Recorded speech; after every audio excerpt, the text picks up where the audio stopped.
आज की कहानी है दोस्तों जंगल की। दो बहुत समय पहले की बात है। एक बार जंगल में एक कछुए और एक खरगोश की लड़ाई होने लगी। कछुआ धीरे धीरे चलता था लेकिन वह शालीन था। खरगोश बहुत घमंडी था और हमेशा ही दूसरे जानवरों की मजाक बनाकर उन्हें परेशान किया करता था। तो कछुए की धीमी चाल को लेकर कछुए की मजाक बना रहा था। जब कछुए ने उससे कुछ कह दिया तो खरगोश को बुरा लग गया। अब खरगोश की जान का सवाल था। अब उसने अपनी जीत निश्चित मानकर कछुए के सामने दौड़ की शर्त रख दी। शीघ्र ही वे वहाँ और जानवर भी इकट्ठा हो गए। कछुआ दौड़ के लिए बन गया। दौड़ शुरू हुई। कछुआ अपनी धीमी चाल से आगे बढ़ रहा था और खरगोश बहुत तेज दौड़ रहा था। अन्य जानवरों को भी बहुत मजा आ रहा था।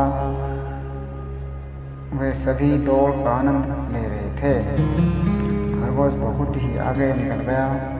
उसने पीछे मुड़कर देखा, दूर दूर तक कछुआ की उसकी परछाई भी नहीं आ रही थी।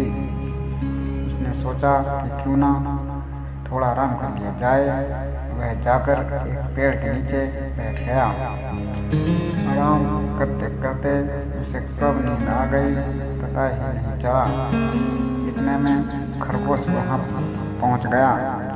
उसने देखा कि खरगोश तो सो रहा है। एक बार उसने सोचा कि इसे उठा दूं, लेकिन अगले ही पल उसने सोचा यह एक प्रतिस्पर्धा है, मुझे बस अपना कार्य करना चाहिए। अब उसने अपनी जीत को अपने सामने देखा और आगे बढ़ता गया। कुछ ही क्षणों में वह उसी ही जगह पर पहुंच गया जहां से दौड़ शुरू हुई थी।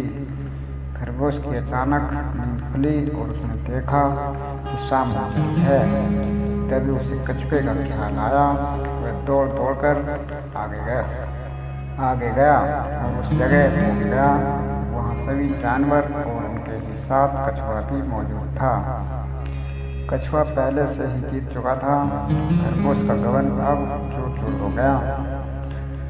उसने कछुए से और उन सभी जानवरों से भी माफ़ी मांगी जिनकी वह मजाक बनाया करता था। इस कहानी से हमें यह सीख मिलती है, दूसरों को कभी भी खुद से कम शक्तिशाली नहीं समझना चाहिए।